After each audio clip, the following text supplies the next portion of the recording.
Hi everyone and welcome to the Mentor Learn channel. If you're here, you probably have that irritating problem where you're trying to speak French but you get stuck because you cannot find the right words or because simply you know a similar word but you cannot remember the other word that you're looking for and they totally mean different things, right?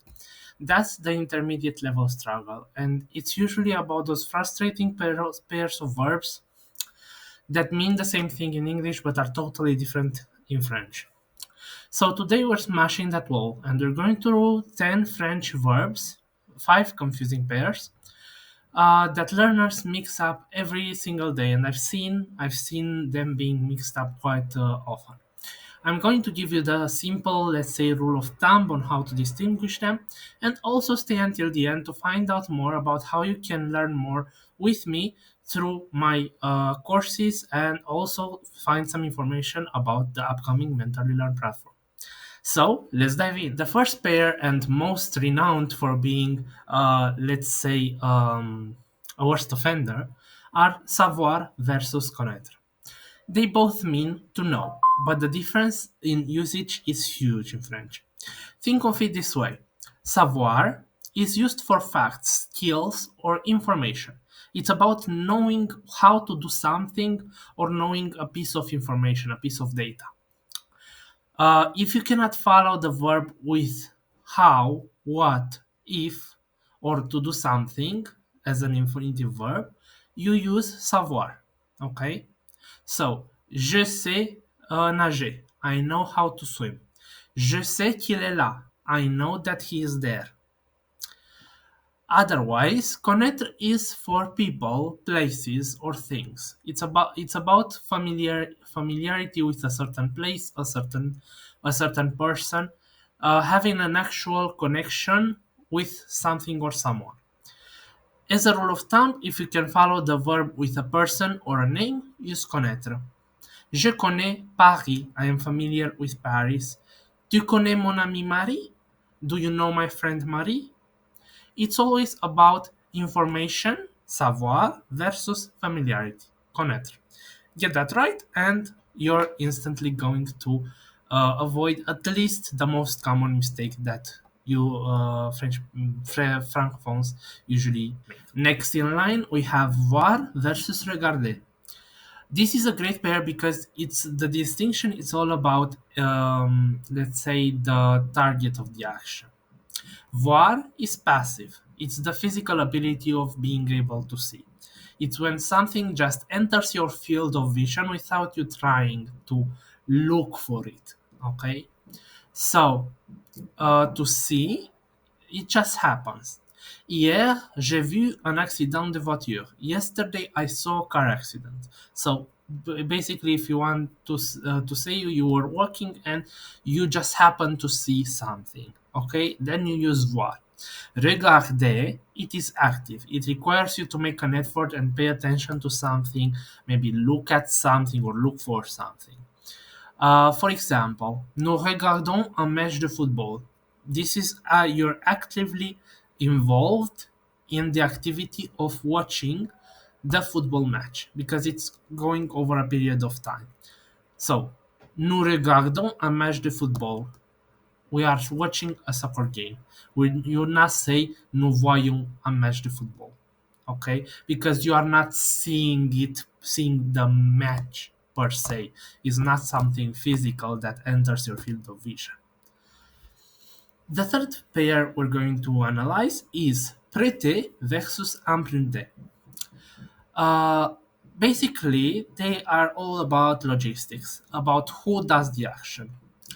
The verb prêter and the verb emprunter in English both mean to borrow. Okay, prêter will translate to the to lend equivalent. Prêter is used with the subject that gives the item away temporarily. Je prête ma voiture à mon ami. I lend my car to my friend. Versus emprunter will mean to borrow. The subject is the one that the person that takes the item temporarily. J'ai emprunté la voiture de mon ami. ou j'ai emprunté un livre à la bibliothèque. I borrowed a book from the library. So, to summarize, if you're the owner giving something, use prêter. If you're the one receiving it, then use emprunter. Simple as that. The third pair we're going to analyze is prêter versus emprunter. Uh, Basically, they are all about logistics, about who does the action. Next, we have something very, let's say, confusing for many intermediate level students, which is amener versus apporter. Both mean to bring, but French cares a lot about what you bring and how you bring it. Amener is used when you bring a living being, a person, a pet, something that can move itself. For example, je vais amener les enfants au parc. I'm going to bring the children to the park. Children can move, right, by themselves. Apporter is when you bring an inanimate object. Basically, you carry something like a box or something like that. For example, tu peux apporter le gâteau, s'il te plaît? Can you bring the cake, please? So, if it needs a leash, a car seat, or something like that, use amener. If you can put it in a bag, use apporter. Or rather, if it is something that can move by itself, right? Use amener. If it's something that you need to carry, okay, then use apporter. Next, we have something very, let's say, confusing for many intermediate levels. And here's the final pair of verbs that we're going to study, which are entendre versus écouter. Both, entendre, it means to hear. This is the sound that's entering your ears. It's passive. You can't help but hear it. Okay? J'entends la pluie tomber. I hear the rain falling. J'entends la pluie tomber.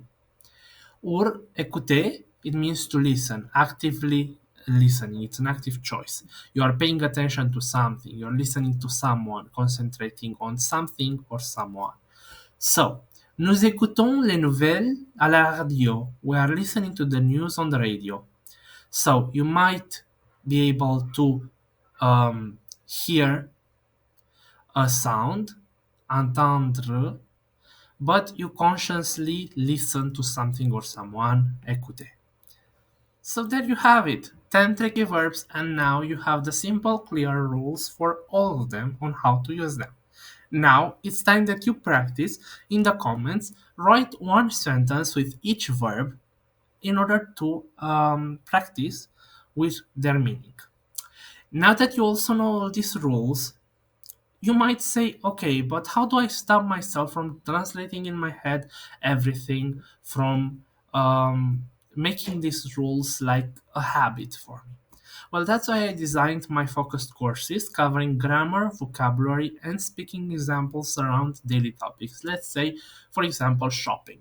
Then you have a course that is dedicated with a vocabulary, grammar, and also let's say a speaking exercise um, around that specific topic. You can purchase each course for just €5 each using the first link in the description.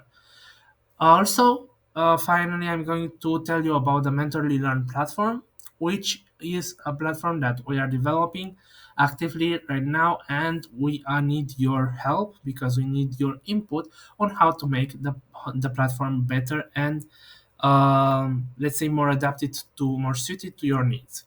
If you want, for example, lesson plans, a custom learning path, searching for a tutor that fits your own schedule and and their availability as well, then this is going to be the platform for you. Do not hesitate to sign up on the rate list in order to be one of the first users of this platform. The link is the second one in the description. Thank you so much for watching, and if you like this content, don't forget to subscribe and also comment down below and help me reach more people like you. For now, bye bye.